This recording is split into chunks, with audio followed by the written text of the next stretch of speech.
अस्सलाम वालेकुम, कैसे हैं आप सब? उम्मीद करती हूँ आप सब खैरियत से होंगे। तो अल्लाह का शुक्र है आप सबकी दुआओं से मैं भी बिल्कुल ठीक-ठाक हूँ। और जी, खाना बन रहा है, दिन के लिए हांडी बना रही जा रही है। और आज आप सबने क्या-क्या बनाया मुझे लाज़मी कमेंट बॉक्स में बताइएगा कि ये भी एक ना बड़ा इश्यू होता है कि आज क्या पकाएँ, आज क्या पकाएँ? बहुत बड़ा मसला होता है, यकीन मानिए। काफ़ी सारी मैंने ऐसी भी सिस्टर देखी हैं अपनी यूट्यूब पे, जो कि उन्होंने प्रॉपर एक ना मेन्यू अपना सेट किया हुआ है पूरे वीक का। तो मेरे ख्याल से वो काफ़ी ईज़ी हो जाता है। सुबह नाश्ता कर रहे हों तो एक-एक बाइट मुँह में जा रही होती है और साथ दिमाग में टेंशन क्या चल रही होती है, यार दिहाड़ी के पकाइए, के खाइए। तो ये किस-किस के साथ होता है मुझे लाज़मी बताइएगा। मेरे साथ अमूमन ऐसा ही होता है, क्योंकि काफ़ी सारे घरों में मैंने ये भी देखा है कि हस्बैंड का होता है जी, हस्बैंड से पूछ लिया जाए कि आज क्या पकाएँ, क्या खाएँ?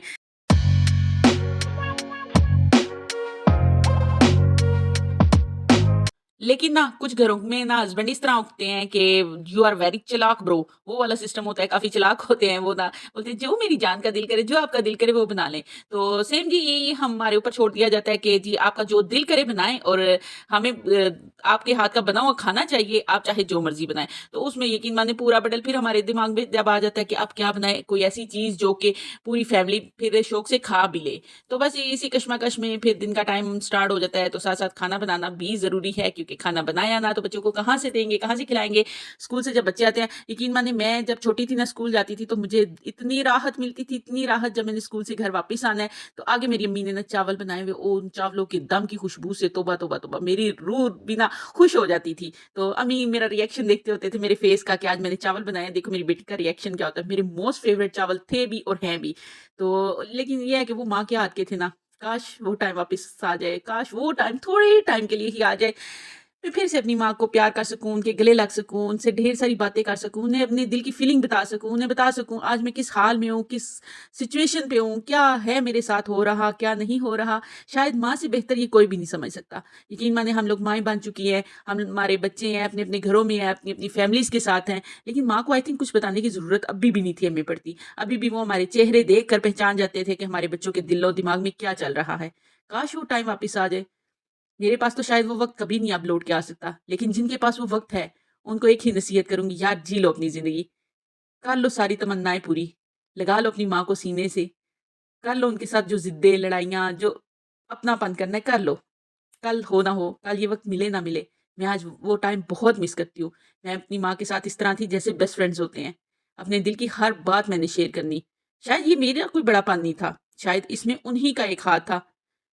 उन्होंने ही मुझे इस कदर अपनाइत दी, इस कदर अपने पास रखा, या मेरी बातों को कभी राज़ रखना, कभी उनको सही डायरेक्शन दिखाना, शायद वो उन्हीं का बड़ापन था, जिस वज़ह से मैं अपने दिल की हर बात उनसे शेयर कर लेती थी। मेरे ख़्याल से ये बच्चों की अपनी बहादुरी नहीं होती कि वो अपनी बात माँ के साथ शेयर कर लें। ये माँ की बहादुरी होती है कि वो किस कदर अपने बच्चों को कॉन्फिडेंट देती है, किस कदर उनको ये एतमाद दिलाती है कि बेटा मैं आपकी दोस्त हूँ, पक्की वाली दोस्त हूँ। आप मुझसे कुछ भी शेयर करो, वो आपकी बात राज़ रहेगी। यकीन मानिए मेरी माँ ने मेरे साथ दोस्तों वाला रिश्ता रखा हुआ था। आज भी मैं उनको इतना मिस करती हूँ, इतना मिस करती हूँ। शायद ही कोई दिन हो जिस दिन में मेरे ज़ुबान से ये ना निकलता हो कि अल्लाह पाक जी मेरी माँ को करवट-करवट जन्नत नसीब करना, उनके दर्जात बुलंद करना, उनकी कब्र को जन्नत के बागों में से एक बाग बना देना। यकीन मानिए मेरी माँ को मेरे से बिछड़े 2 साल हो चुके हैं। इन 2 सालों में शायद ही एक दिन हो जिसमें मैंने ये दुआ ना की हो। जिसमें दिन में 5 दफ़ा तो कम से कम नमाज़ पढ़ते हुए मैं ये दुआ लाज़मी करती हूँ। ना भी नमाज़ हो, इसके बावजूद मेरे दिमाग में, दिल में ये दुआ आती है। और अल्हम्दुलिल्लाह मुझे ये भूलने मेरी बेटी भी नहीं देती, जिसको नानी ने इतना प्यार दिया, इतना प्यार दिया। अक्सर वो बैठ के मिस कर रही होती है। 2 साल गुज़र चुके, मेरी बेटी 6 साल की है। 4 साल की बच्ची को क्या याद कि उसकी नानी ने उसे कितना प्यार दिया, उसकी नानी ने उसके साथ क्या-क्या किया। लेकिन यकीन माने मैं अक्सर बोलती होती हूँ मेरी अम्मी ना बड़ी वफ़ा कर गई, और उन लोगों से वफ़ा करके जो वाक़ई बाद में वफ़ा करने वाले थे। आज भी वो याद करती है, उनके पोते-पोतियाँ सारे उनको मिस करते हैं। चलें जी, आप लोगों को एक ही नसीहत करूँगी, शायद मैं आज बातों में ना काफ़ी इमोशनल हो गई हूँ, क्योंकि मैं जब वीडियो में ना वॉइस ओवर करना या एडिटिंग करने बैठती हूँ ना, तो यकीन मानिए मेरे दिमाग में कुछ भी नहीं होता, कुछ भी, नॉट सिंगल वर्ड। मैं बस वो जब बातें करती जाती हूँ तो मुझे कुछ ना कुछ आता है। अक्सर लोगों को मेरी बातें समझ भी नहीं आती। काफ़ी सारे कमेंट्स अब इस तरह के आना शुरू हो गए कि आप क्या बात करते हो, हमें समझ नहीं आती। लेकिन क्योंकि मेरी बातें तकरीबन वीडियो से रिलेटेड नहीं होती, मैं अपने दिल को खोल के आप सब लोगों के सामने रख देती हूँ। मुझे ये होता है कि जैसी मैं हूँ, वैसी ही मैं आप लोगों के सामने हूँ। मुझे कोई ऐसे नाटक करने की ज़रूरत नहीं हो, मैं बहुत हाई-फ़ाई हूँ, मेरी सोच ब्ला-ब्ला ऑल एंड दैट। जैसी मैं हूँ, वैसे ही मैं आप लोगों से बात करती हूँ। और मैं ये कोशिश करती हूँ कि जितना हो सके मैं अपने दिल की फीलिंग आप लोगों के साथ शेयर करूँ।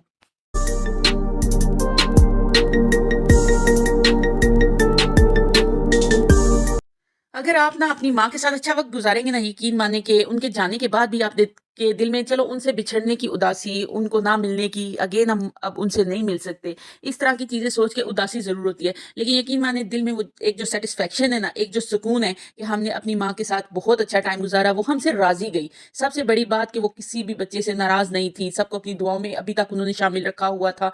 कुछ बच्चे ऐसे भी मैंने देखे हैं, जो कि छोटी-छोटी बातों पे, छोटे-छोटे मसलों में ना अपने माँ-बाप का दिल दुखा देते हैं और उनको फ़र्क नहीं पड़ता कि हम लोगों से माँ-बाप नाराज़ हैं तो होते रहें, हमें क्या फ़र्क पड़ता है।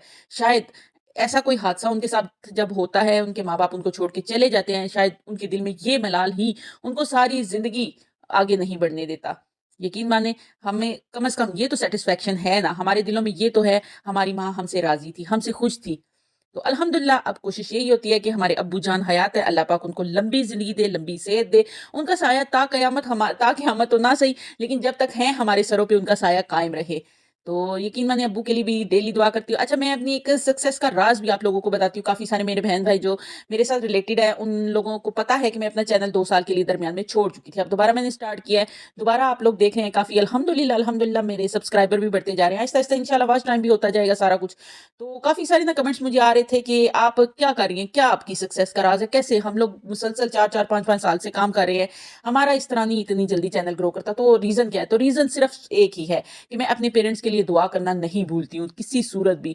मेरी नमाज़ के बाद पहली दुआ ये होती है कि अल्लाह पाक मेरे अब्बू को सही सलामत रखे, उनका साया हमारे सरों पे कायम रखे, उनको सेहत तंदुरुस्ती वाली ज़िंदगी दे। और अम्मी के लिए जो दुआ करती हूँ, वो तो मैं आपको पहले ही बता चुकी हूँ कि मैं उनके लिए जन्नत की ढेरों दुआएँ करती हूँ, उनकी कब्र को जन्नत के बागों में से एक बाग बना दे अल्लाह पाक। क्योंकि मैंने ये कहीं पढ़ा भी है, सुना भी है और आज़माया भी है कि अगर आप अपने पेरेंट्स के लिए दुआ करके अपने लिए कोई दुआ माँगते हो ना, तो अल्लाह पाक उसको कभी भी रद्द नहीं करता। तो यकीन मानिए मेरे साथ भी कुछ इस तरह का सीन है। अल्हम्दुलिल्लाह मुझे बहुत प्यारे-प्यारे रिश्ते मिले, हर तरह से प्यारे रिश्ते मिले अल्हम्दुलिल्लाह। मैं अल्लाह जी का इस मामले में जितना शुक्र अदा करूँ कम है। लेकिन ये है कि आज भी अगर मुझे सक्सेस मिल रही है तो मेरे माँ-बाप की दुआओं की वज़ह से, मैं जो उनके लिए दुआएँ करती हूँ, वो भी मेरे लिए बाइसे रहमत है। तो आप लोग भी कोशिश करें कि अगर आपके पेरेंट्स हयात है तो उनके साथ अच्छा सलूक करें, उनके लिए सेहत तंदुरुस्ती की दुआएँ करें और अगर इस दुनिया से रुखसत हो चुके हैं आपके वालिदैन तो यकीन मानिए उनके लिए हाथ लाज़मी उठाया करें। ये हमारा फ़र्ज़ है। यकीन मानिए ये चीज़ हमारा फ़र्ज़ बनती है कि हम अपने पेरेंट्स के लिए दुआ के लिए हाथ उठाएँ। उन्होंने हमारे लिए बहुत कुछ किया है।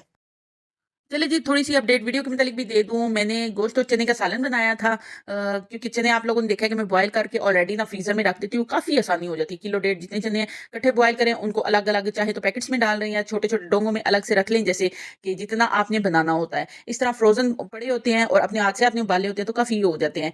फिर जो सालन रेडी हो गया, तो नेक्स्ट डे सुबह नाश्ते में मैंने बच्चों के लिए अंडे बॉयल कर लिए और साथ पराठा बना लिया। सालन हम लोग अमूमन यही करते हैं कि एक पराठा बना लेते हैं, साथ सालन। अब क्योंकि सर्दियाँ आ रही हैं, बच्चों के लिए अंडे बॉयल हो जाते हैं। तो फिर ये मिल के ना हम तीनों का नाश्ता हो जाता है माँ बच्चों का। तो नाश्ता करेंगे मज़ेदार सा और आप वीडियो को लाइक, शेयर, कमेंट लाज़मी कर दीजिएगा। अल्लाह हाफ़िज़।